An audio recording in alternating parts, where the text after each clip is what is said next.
एक लड़की जो अपनी ज़िंदगी से परेशान है, एक लड़का जो उससे कभी मिला ही नहीं, लेकिन एक दिन वो दोनों एक दूसरे की बॉडी में उठते हैं और यहीं से शुरू होती है एक ऐसी कहानी जिसे समझना आसान नहीं है। आज हम एक्सप्लेन करने वाले हैं दुनिया की सबसे इमोशनल और कंफ्यूजिंग एनिमे मूवीज़ में से एक, योर नेम।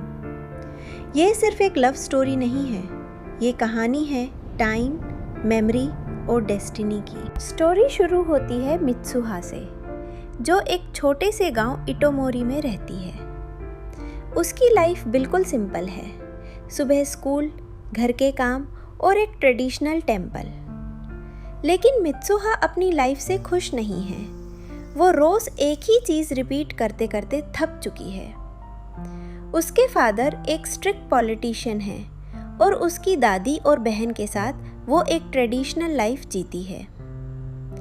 एक रात आसमान में एक ब्यूटीफुल कॉमेट दिखता है और उस मोमेंट पर मित्सुहा एक विश करती है, काश मैं अगले जन्म में टोक्यो का एक हैंडसम लड़का बनूं। एक सुबह मित्सुहा उठती है, लेकिन कुछ अजीब है।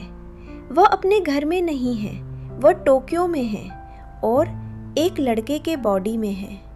वो शॉक हो जाती है, कंफ्यूज हो जाती है और धीरे धीरे रियलाइज़ करती है कि वो ताकी बन चुकी है। दूसरी तरफ ताकी भी मित्सुहा के बॉडी में शिफ्ट हो जाता है।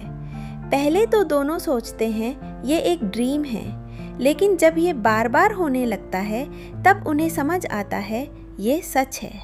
अब शुरू होता है एक स्ट्रेंज रूटीन। जब भी वो स्वैप होते हैं वो एक दूसरे की लाइफ जीते हैं। मित्सुहा ताकी की लाइफ को बेटर बनाती है, उसकी सोशल लाइफ इम्प्रूव करती है और ताकी मित्सुहा की रिस्पॉन्सिबिलिटीज़ हैंडल करता है।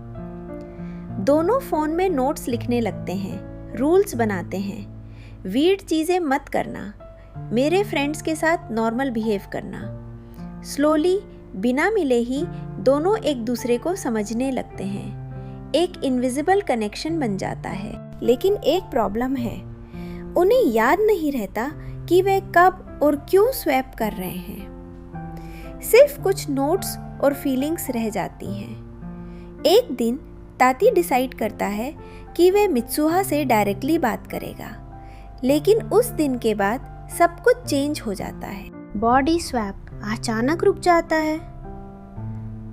ताकी वेट करता है, लेकिन मित्सुहा कभी वापस नहीं आती। अब ताकी के पास सिर्फ एक सवाल है, मित्सुहा सच में है भी या सिर्फ एक सपना थी? और यही से स्टोरी और भी ज़्यादा मिस्टीरियस हो जाती है। अगर आप जानना चाहते हो कि मित्सुहा के साथ असल में क्या हुआ और क्यों यह कनेक्शन सडनली ख़त्म हो गया, तो मिलते हैं पार्ट 2 में।